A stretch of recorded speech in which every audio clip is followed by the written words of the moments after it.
just while this warms up a little bit. So what I'm going to talk to you about today are the big ideas that are affecting the lifestyle interiors world. And then I'm going to take a closer look at the Spring-Summer 19 forecast for stationery specifically. And then just to finish off, I'm going to run through some of our kind of top 5 stationery influencers, so people that you can keep an eye out for. But before I jump into all of that, I want to explain to you a little bit about how we create our forecasts at WGSN. It's something we get asked a lot about, so I thought it might be worth sharing how we predict trends, what our methodology is, and why it's important. So it does take quite a lot to predict the future and to predict the trends. And at WGSN, we like to think of it as the maths and the magic. So the maths part, for us, it's the big data. So we constantly monitor different sources of data. We track retail analytics, catalog analytics, competitive analysis, census analysis. We do lots of online and offline research. We look at academic studies. We collate hundreds and hundreds and hundreds of images. And collating and curating all of this information and this analysis and data is a really important part of the trend forecasting process. Because knowing what has happened now, or what's happening now, and what's happened in the past, allows us to start to spot movements early. So keeping an eye on this data and this analysis means that we can start to understand what might happen next. The second part of it appears, is what we call the magic. So it's the slightly softer stuff. So at WGSN we have over 250 forecasters and specialists based all around the world. Yearly between us all we travel to about 95 different countries. We visit countless trade shows and events, read hundreds and hundreds and hundreds of blogs, and these specialists and experts are always tuned into what's happening around them. They're looking at things like creative commentary, so things like product design, independent media, cultural events, art, because art is such a big reflection on how we're living and what's happening in the world around us. We look at things like social dynamics, so social identifiers, consumer attitudes, politics, economics. And again, these don't feel like they have an obvious impact on design, but they are super important to how we live our everyday lives. So these areas, these social dynamics, have a massive impact on us. And we also look at lifestyle shifts, so how people are spending their time, what their hobbies are, and what they're doing with technology, different market dynamics. And we constantly monitor all of this information. And it's something that I'm sure people who are in design fields do as well, whether they do it consciously or subconsciously. It's about constantly being tuned into the world around you. But at WGSN, we do this kind of on a big scale twice a year at what we call our Trends Day. It's not a very imaginative name, but that's what we call it. And everyone presents what they're seeing in their specialism. So whether that's textiles or home appliances or consumer behaviour, everyone stands up and shares what it is they see in the world around them. We then start to make connections between what can seemingly be kind of unconnected ideas and start to bring them together to understand what our lifestyles are going to look like, and we come up with our trends. And these trends are macro trends, and these are really how we expect people to be living their lives, and what their expectations in that case from design, from product, from experience will be. So this is why forecasting is really important, and this is how we do it at WGSN, because understanding how people will live their lives and help design and create products and solutions that fit into their lives really effortlessly. So it's an important thing to understand. So once we've done all that, we've gone through this big cycle kind of twice a year, and we come up with our big ideas and our forecasts. So the big ideas here are the most important factors that we think will drive through 2019, and in this case they're kind of through the lens of lifestyle and interiors. And these sit above all of our trends. These are like the overarching messages that you should watch out for throughout 2019. So the first idea is being true. And in 2019, brand truth is something that we really expect to come to the fore. Brands will have to renew their focus on what they do best, and what their ethos is, their point of view, and what their consumer values actually are. So whether that's being, really open with your supply chain, whether it's, developing new sustainable policies, or whether it's just the fact you create really brilliantly designed essentials. Being true means focusing on what you stand for and distilling that then into products and experiences. The second big idea is get smart. So we're living in an increasingly competitive landscape, and with that, it means that design has to work harder, it has to kind of grow up a little bit, and it has to be smarter. So new designs, they really have to fill a need, and they really need to work smarter. They must work with past collections and things that have been created before, so that they can build kind of really strong, lasting product offerings. Consumers more and more are looking for products that will last the test of time, so they are looking for pieces that will fit into their lifestyles. Versatility will become really important in this, and the kind of creative or considered options will really be sought after as we move into 2019 and beyond. The next one is around individuality. So lifestyle and interior trends are becoming increasingly about individuality. The idea is that customers can curate their own look, mixing and matching products from different parts of the market, from different areas. So collections really start to be designed with this mentality, offering customers pieces that allow them to express themselves. This means it's a really great opportunity for brands and designers to really show their own individuality as well. And we're seeing a lot more kind of bespoke product offerings coming through the market now, and that's something that we expect to continue as we see kind of mass customization services and mass kind of decorating platforms all set to become much more prominent. So I hope I'm not speaking too fast for the translators. So the next one is be local. So our movement habits are constantly changing, and as deglobalization begins to take hold across the world, we're going to start to reassess what it means to be local and what that actually looks like. So there's this really fine counterbalance that needs to be struck between buying local, investing in products that have a heritage and a story and tradition, but also being an armchair traveller or a world citizen, where you're inspired by other countries, other traditions, really rich, diverse cultures. So as we move through 2019, being local can really mean being multi-local. It can be about appreciating traditions, patterns, colours, styles that are local to some people, but very, very exotic to others. So it's about finding this balance between the two. And the last big idea is around the idea of make home. So the self-care movement is something that we've talked a lot about, and it's going to be a real key driver in 2019. And this idea of self-care isn't just about the consumer, it's also about their home as well. And this idea of self-care is really embracing the home environment. People are going to start to prioritise making spaces and environments that feel nurturing, that feel sensorial, that are sensitive to everyone that walk into them. And this is a continuation or an evolution to a lot of the housewarming trends that we've talked about, where people want to be comfortable and cosy and warm. But here it's got this more kind of focus on wellness, particularly very welcoming, safe feeling spaces, whether they're public environments or at the home. Okay, so once we have those big ideas, we then develop our trends for the season. And the season for Spring/Summer 2019, the three trends that we created are Common Ground, In Touch, and Creative Manifesto. So Common Ground is the first one, and it really celebrates community, nature, that sense of sharing and sharing culture. In Touch is all about stimulating our senses through colour and tactility, and really stimulating ourselves through design.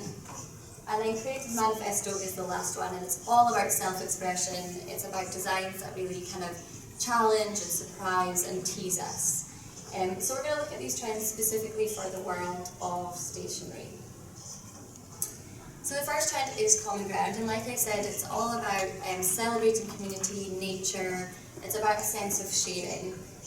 In here you'll find a lot of warm colours, warm materials being really key, designs that have very smooth or untreated surfaces, and patterns that focus on botanicals or organic or really lush designs. There's a lot of greenery in this trend, so be warned, I'm going to say it a lot. And it's all about kind of organic feeling compositions. So when we look at this in terms of mood and colour, the colours are very, very fresh feeling. You can see they're all inspired by nature. There's a real strong focus on the kind of greens, these warm wood tones, these kind of pigmented clays. And towards the top we have some really fresh, nice, kind of luminous pastels. And the white that's used here is really used to complement designs. It's about giving it a kind of crisp background, or adding a sense of fine finesse to pattern. And then we just have one tiny metallic yellow in there that gives a warm glint. So nature is really, really important in here, and with that, obviously foils become really key. So for stationery, we're seeing them as these really tiny, dense compositions, or they're appearing much more in typefaces, in embellishments, whether that's in paper or in top-stitched cutouts. And the finer styles that you see, they create this sense of care and dedication and craft. And this self-drawn look becomes quite important in there. So we're seeing it in kind of more painterly motifs, or in these kind of fine felt-tip pen motifs. The next idea is around the idea of shading culture, shading adventure, and it really comes to the fore here in quite a literal way. So there's this sense of adventure that's inspiring you stationery for both big and little people. So globes come through, they're flat packed, they're foldable. We see a lot of travel mementos, inspiring desktop items, things like paperweights really kind of taking on a literal travel. Also things like themed journals or multi-pocket kind of document holders become really important for gifting. And maps. Maps are a really strong motif here. They really easily translate the idea of shading, of travel, of passing on culture. And we see them appearing on everything from prints to mouse pads to cards. As I said at the beginning, foliage, organics, greenery appear everywhere in this story. And what we're seeing here is a lot of these botanical motifs being quite finely illustrated, appearing on everything. So we're seeing also these real life leaves being used a lot more. So whether they're kind of pressed and mailed as really thoughtful shading gifts, or included as part of the kind of keepsake cards. So you see that in the bottom image number 3 and the top one number 4. So it's this really kind of literal interpretation of nature and bringing nature into product. Also things like these metallic card holders taking on the form of trees and plants, and really simple kind of stylized stems being used with text to become slightly more poetic and decorative. A more minimalist look for this trend here, it sees a lot of these warm tactile woods, a lot of cork and leather coming to the fore. And these are materials that we've talked about for a while now, but they do continue to be important for 2019, especially for desktop items, particularly in these kind of unvarnished or unfinished surfaces, because it has this very natural feeling. In some places you can add a kind of metallic glint that helps to embellish designs, make them feel a little bit more special. But we're also seeing a use of very, very rustic materials, things like natural fibres or woven surfaces, and these strapped constructions being very, very raw. The organic graphics, so these organic fragments and earthy references, they really start to complement this botanical focus that runs through this trend, and that kind of natural focus. So we're seeing them here with much more abstract, colourful, scattered forms. So whether that's in a screen printed formation, whether it's in these block printed styles, it's all about kind of evoking the natural feel. So they almost take on these kind of rock-like or composite formations. Rubber stamps take this on really nicely. They're a nice way into this trend, as are more kind of sculptural desktop design pieces. And then the next one is around this retro references and this kind of retro aesthetic that taps into a sense of comfort that really comes from old-fashioned items. Things like really well-crafted, high-quality notebooks and journals. There's a sense of kind of nostalgia for low-tech items. So things like erasers, rulers, pencils start to appear on prints and graphics. And it gives things a more kind of homespun focus. really focusing on kind of these domestic, everyday references. So this is obviously a really great print and pattern direction, and it's a kind of nice, sweet take on retro stories. So when we look at those themes and we distill them down a little, we can call out some really kind of key commercial directions to watch out for, or kind of key product directions.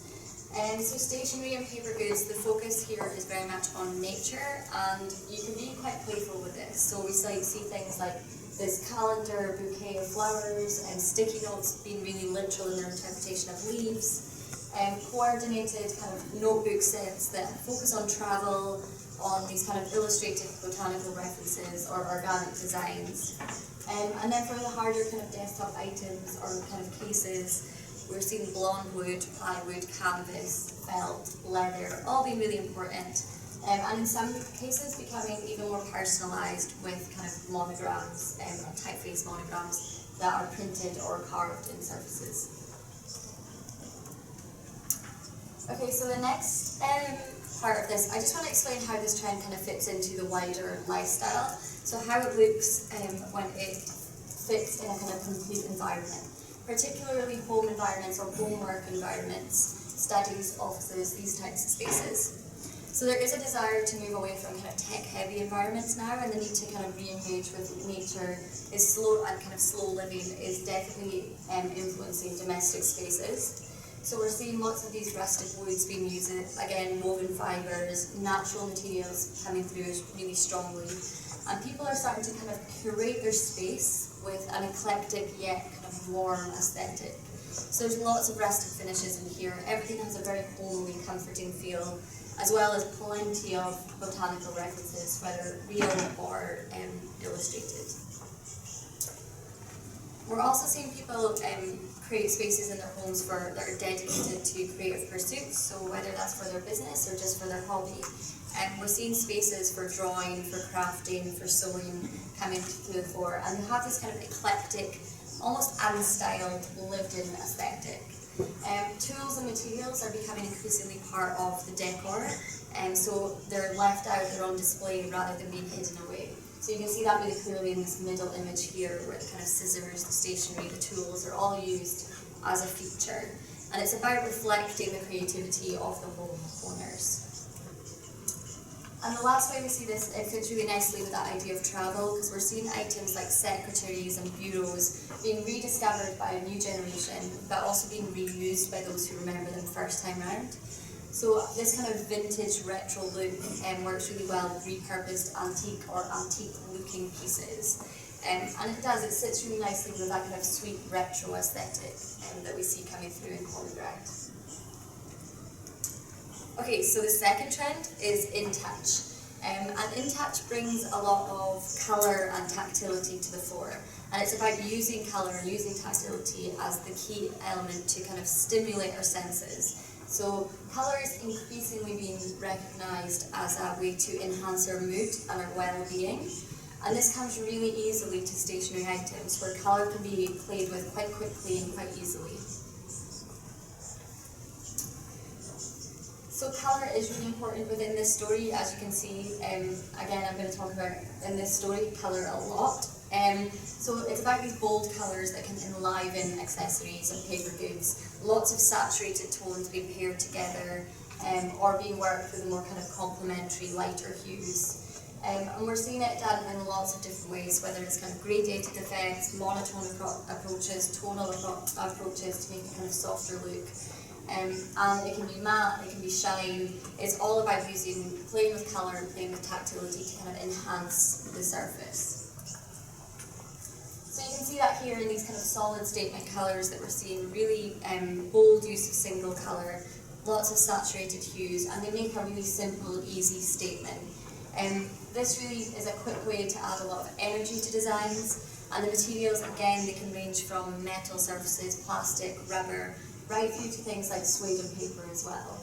I particularly love this kind of pencil case number 3 in the bottom corner, which is done, it's probably quite hard to see, in this bright red suede that makes you want to touch it. It's very, very kind of tactile and impactful.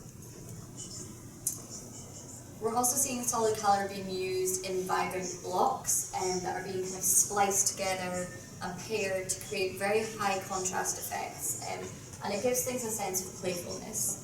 Typeface even gets played with here using kind of overlapping geometrics or cutouts to reveal kind of brighter underlays. So you can see that in the center image there, this really simple way to work with these bold colours.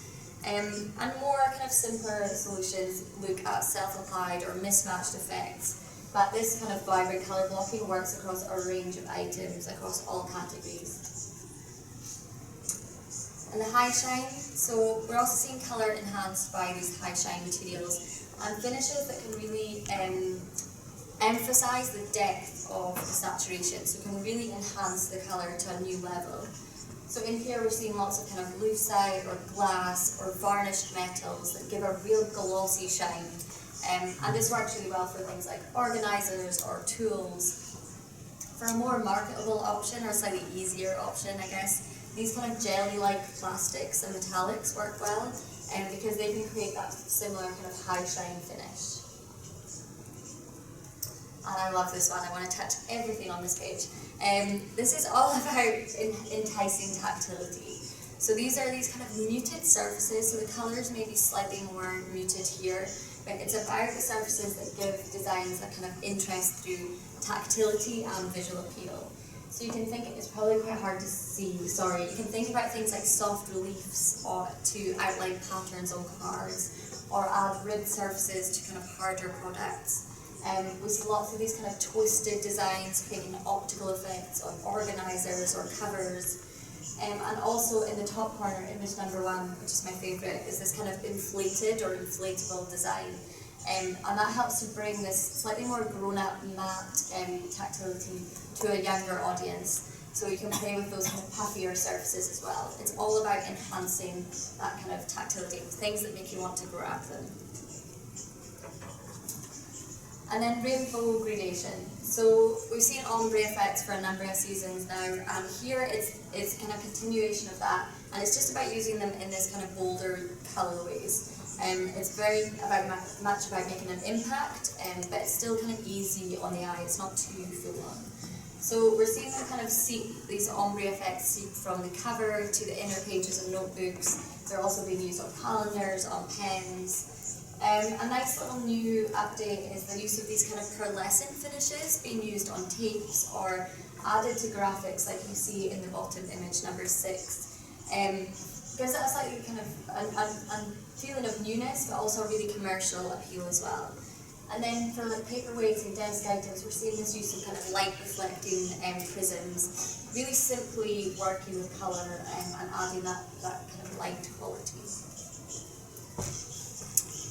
And then we're also seeing, as well as those kind of ombre finishes, we're seeing pigments that start to flow and swirl around, so updating those kind of ombre looks or those marled finishes that we've seen for a while now. And it becomes slightly more abstract, it becomes slightly more intricate.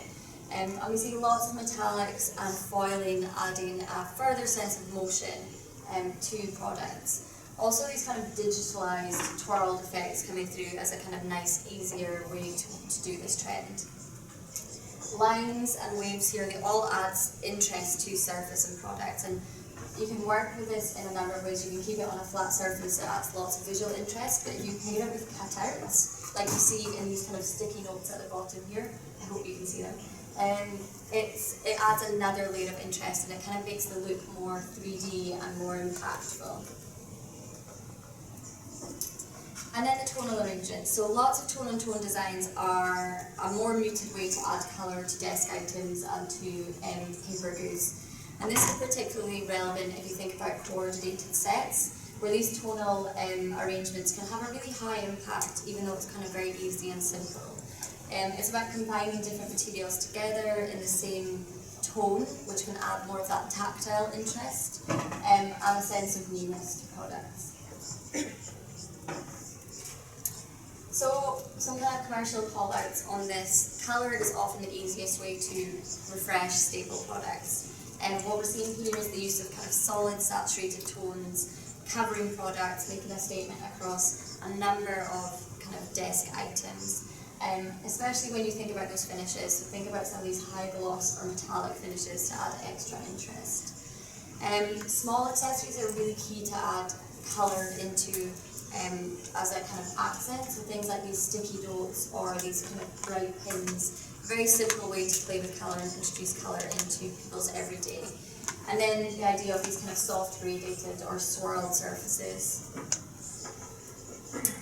So when we look at how this fits into people's life, we're seeing a widespread focus on wellness as it moves into the home workspace. So people are spending a lot more time working, and the importance of their well-being is coming into consideration. And colour and tactility are increasingly playing a part of our understanding of well-being. So mindfulness really takes centre stage here with lots of simple stationery and items that aid organisation or kind of timing tasks so that people are kind of clear-minded. And then things like colour and tactility being introduced so that it kind of connects with the self. Our work-life balance becoming increasingly blurred here and increasingly flexible. So for people who move around different environments or they don't have dedicated workspaces or they work from home, we're seeing a lot of portable stands, trays or kind of lap desks as they're being called, or kind of surfaces that are easy to assemble becoming much more important. It's all about introducing flexibility without sacrificing on style. And then colour. So again, colour blocking is moving into these kind of home environments, home office environments. And it's about using it to enhance the mood and the space here. So whether that's in the kind of fresh, playful directions that you see in the top corner, or in slightly more grown-up, sophisticated ways. The colours are still really bold and the use of them is bold, but we're seeing them be kind of remaining quite earthy and tactile, bringing a lot of warmth to the space. Okay, the last trend is creative manifesto, and it's all about embracing self-expression. So it's about designs that tease us, that surprise us, that challenge us, and creativity is really at the heart of this theme. It appears in lots of different forms, from kind of hands-on makeshift looks to much more painterly designs. This really kind of more is more playful aesthetic comes through. So you can see that here, it's all about bold primary colours, and they're really, really important in this colour.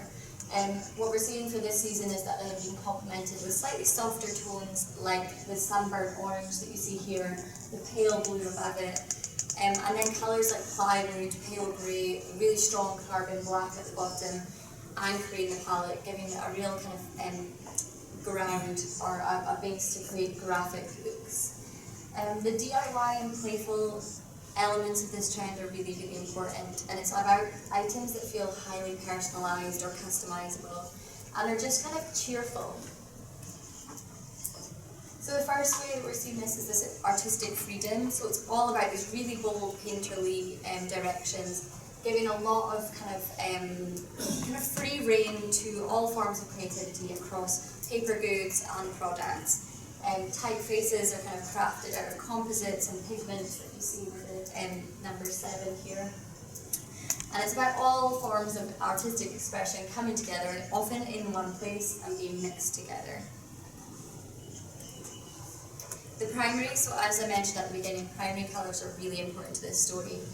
We're seeing a lot of kind of Bauhaus or brutalist primaries being accompanied by this really strong ivy green colour, and work together in coordinated sets, so they feel very simple and very kind of fun.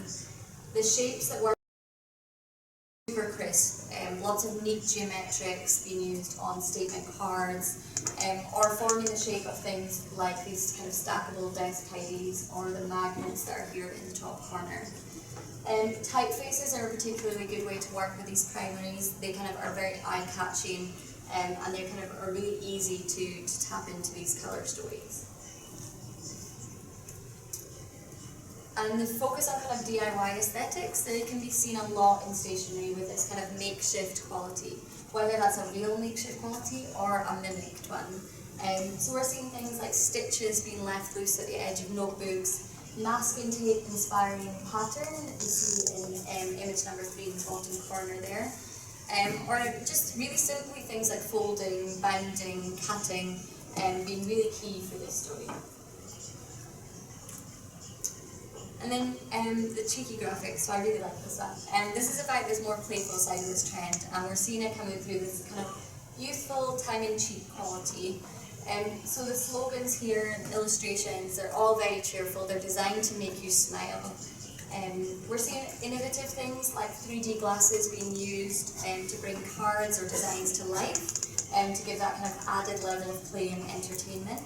But it can also be really simple, so like the pencil set you see here with kind of 4 different smiley faces, or the paper clips at the top that just feel very free and almost cartoon-like. So it's about this kind of very cheeky, playful, simple joy that these designs can bring. By hand, so we are seeing these kind of hand-drawn graphics, talking to the more kind of painterly or customizable or personalized side of this story. So things like felt tip pens, pencils, fingers, all become the kind of tool of choice here, and it's about filling the spaces with small lines and strokes that create these overall quite bold patterns. So whether that's words being really densely arranged and layered, or kind of arranged to form more abstract motifs and patterns. And then this is a much more kind of hands-on, literal DIY focus on this trend. And we can see these pieces that are very much inspired by the workshop coming through. So tools that feature kind of magnetic edges, materials like paper or plastic composites being really used for desk organisers. But a more kind of a simple, kind of more marketable direction for this is these kind of literal industrial references like the USB that you see here. So tapping into that idea of being creative in quite a literal way, not just in these kind of more decorative or idea-based ways. So when we look at this kind of commercially, we are seeing a wide range of artistic styles being embraced here, and really all of them can be worked into commercial directions quite easily, whether it's with kind of playful graphics and pictograms, we're seeing them on pencils, rubbers, stamp sets, whether it's the fact that paintbrush paintbrush patterns become quite key, using the bold primaries within these will give you that update and work really well in coordinated sets. And then we have things like disrupted black and white graphics, making that real bold impact, or even these kind of industrial-inspired storage units. So it's all about working with this trend, whether you take it more restrained in terms of these kind of black and white graphics, or more playful and painterly in some of the other directions. So in terms of how this fits into people's lives, again, we're seeing products and solutions that need to fit into increasingly small spaces. People are living kind of smaller and smaller. So we need pieces that are customizable, modular, so modular storage and modular shelving becomes much more prominent. It's about enabling easy personalization and kind of playfully camouflaging the desktop. Decorative mood boarding, so I'm sure you've seen this, mood or vision boards becoming part of the decor or the desk space, just to add a visual interest to these smaller spaces that we're seeing, whether that's pegboards, magnetic chalkboards, painted shapes on walls, boards being leant against surfaces or kind of hung by pegs. And then it's Insta-worthy, so all ages want things that kind of look great, and it's kind of this curated just so aesthetic that comes through. It's kind of a soft, minimalist, playful, quirky feel that we come to, and it all feels very personalised and customised again. Okay, so really quickly, because I've got 3 minutes. I'm going to run through some stationary influencers to watch out for, some people that we think are quite interesting that you might want to check out later on. So first up is Alyssa Bell. She's an LA-based designer, and she created a design studio around meticulously designed paper goods, and her kind of ethos is about adding luxury to the everyday. So she's definitely one to watch out for. Eva Black, so she's a hand lettering expert. Her lettering, logos, illustrations are all displayed on her feed and her social media, so check them out. It's about, she uses kind of playful brush strokes, she kind of explores things with water and ink. And she's one you might recognise some of her work. She's already started to work with kind of bigger stationery brands. Meg Gleason, so this is an American, I think they're in Iowa. They're a letterpress studio, and they do things from mood boards to concept art, and it's all about the kind of the craftsmanship that goes into designing their products. So these really thoughtful hand-bound notebooks and very kind of well-crafted, artful stationery. So they're all about these kind of playful products that are beautifully crafted and definitely worth checking out. Elizabeth Gray, she's a self-taught letterer, and her kind of hobbies turned into this business. And she's all about these kind of clean lines, very kind of whimsical in their feel, and the motifs and the messages that she puts out there. And the very last one is Elisa T. So she's a creative journalist, and this is worth calling out because journaling is something we're seeing pick up a lot of speed on social media. The idea of kind of collecting thoughts, whether they're from travels or almost like diaries. And there's a couple of brands that are helping push that out there, like Bullet Journals or Midori.